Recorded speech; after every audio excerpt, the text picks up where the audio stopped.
Today, we're gonna talk about one of my favorite...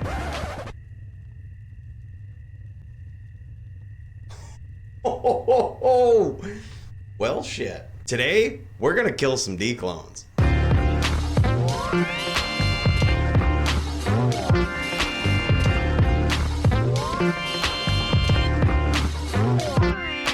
I was going to shoot a dueling video today, but Diablo clones spawned in my game. So instead, I think what we'll do is a little bonus video here today, and we're going to put our Vanquisher, Rick Grimes, to the test. We actually did a build video on this Vanquisher where we went around and killed some Ubers, and I showed you guys how that worked. So we're going to put him to the ultimate test today. We're going to match him up against one of the most notorious villains in all of Diablo 2, DClone himself. And this has spawned on US East on 119, I believe is the server. Just checked. Yep, it is server 119. So I did see a couple SOJ sales earlier, so luckily for you guys, I got another game up as well on the 119 server, and it looks like DClone spawned in that game as well. So we got a couple of Annihilus charms we're hoping to get here today, and I hope you enjoy this bonus video. Let's go find this guy. This one actually didn't take many SOJs. Oh, I found the stones. There they are. There they are. I can smell him. DClone is close. So before we go over here and do some conquering, I'll let you know how this works. Sometimes SOJs are sold on the server on US East. Oh! Oh man! We're not gonna have time to explain this. We gotta do some smashing here. We gotta do some... I was gonna explain it to you guys, but we'll do that afterwards.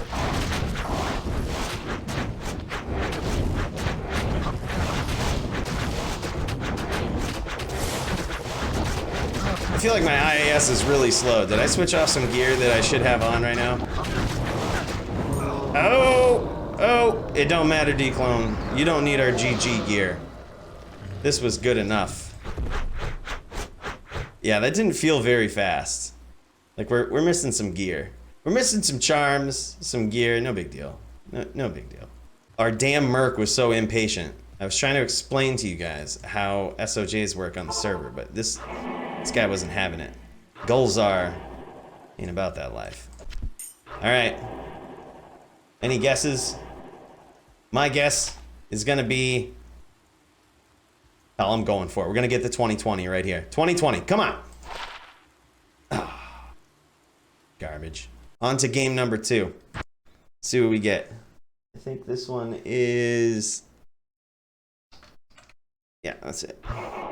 Heyo, there he is. All right, let's go to an easier spot to spawn this guy. All right, so let's get all battle ordered up here. Now let's go kill this guy. What's up, DClone? Oh, this ain't good. We got a ton of guys around us here.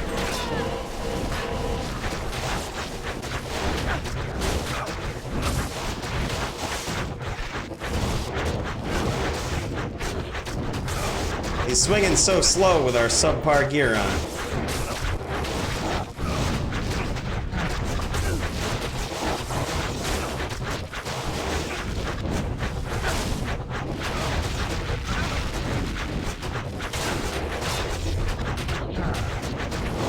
That's alright. All we really needed was the last wish. That's good enough.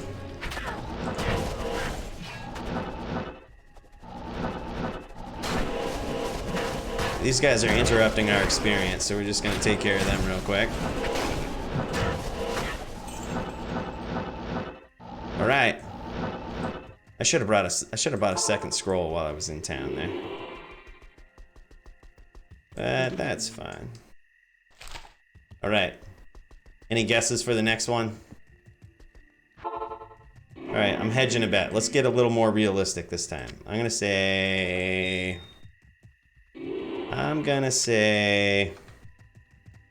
a 14, 19, 8.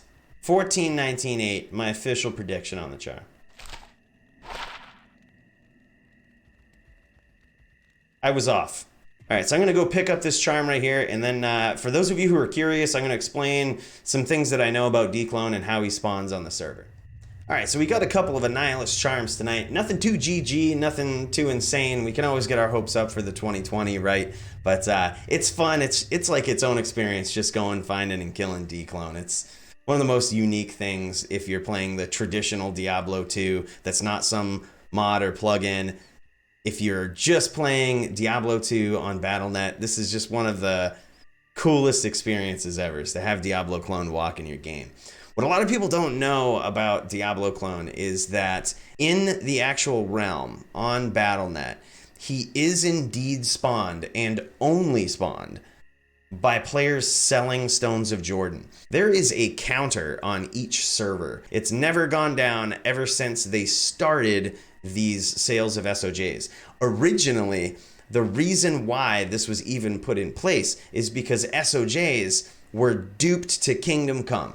So there was tons of SOJs out there. It completely ruined the market, especially when that was sort of the currency at one point in Diablo was, oh yes, this win force is going to be 40 SOJs, or, you know, whatever it was, that was the currency of the game. So people were really upset because SOJs were just devalued, and there were so many of them out there. So the reason why Blizzard instituted this Diablo clone was to encourage people to sell their duped SOJs. They have never altered that process, to my knowledge, ever since they implemented it many years ago. So the only way currently to spawn DClone is to sell your self-found or duped SOJs back to vendors, and there's one of two ways that it works. One speculated way that it works is that there's a specific range that you have to sell with SOJs for Diablo clone to spawn. My official theory on this, every SOJ that you sell to a merchant has a % chance to spawn DClone when you sell it. Based on my best guess, I think that % chance is 1%. And that's because it often takes anywhere from 80 to 120 SOJs on average to spawn DClone. So yes, there could be a specific range in there that has to be sold, but if there's any sort of randomness to it at all, I would figure it would come from each individual SOJ sale. It would make more sense to program it that way. I haven't heard many people talk about this. That doesn't really have much evidence to support it, but just coming from a programmer standpoint, it actually makes more sense for the game to be programmed that way, especially when we're talking about client-side games and servers being involved. It just makes more sense for things to shake out that way. But that's what little I know about DClone, and I'm so happy we got to shoot a little bonus video for you guys here today. Hope you enjoyed it, and I will see you on the next video, where I will definitely be talking about one of my favorite characters. So stay tuned for that.